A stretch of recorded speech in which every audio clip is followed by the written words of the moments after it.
Certainly does, and Sheriff Clarke isn't even in town to verbally take on his critics.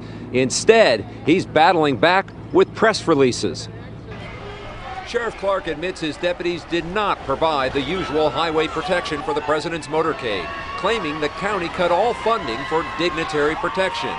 Quote, "This is their budget, and I'm going to make them own it," Clarke opined. It was unacceptable. It was an embarrassment. That's why I weighed in. Common Council President Willie Hines isn't happy with the sheriff. Clarke's response, quote, "I wish Hines would be as animated when it comes to solving the real issues facing the city." Most professionals step up. They suck it up. They do what they've been sworn to do. County Board Chairman Lee Holloway criticized Clarke in a letter, quote, "Your actions constitute a dereliction of your duties. You've gone too far, Sheriff. It's time for you to be a man when handling your responsibilities." One thing we know is democracy's not cheap. Police Chief Ed Flynn isn't taking any sides in the red-hot rhetoric, but believes this is going to be an expensive election year for all of law enforcement.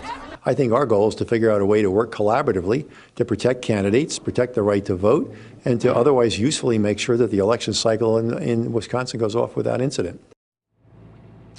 Now, some have anonymously questioned if the sheriff was short on manpower. Why did he send 24 sheriff's deputies to a SWAT team training conference on the same day the president was here? His office tells me that's a red herring, and there was no shortage of SWAT team members for the president's trip.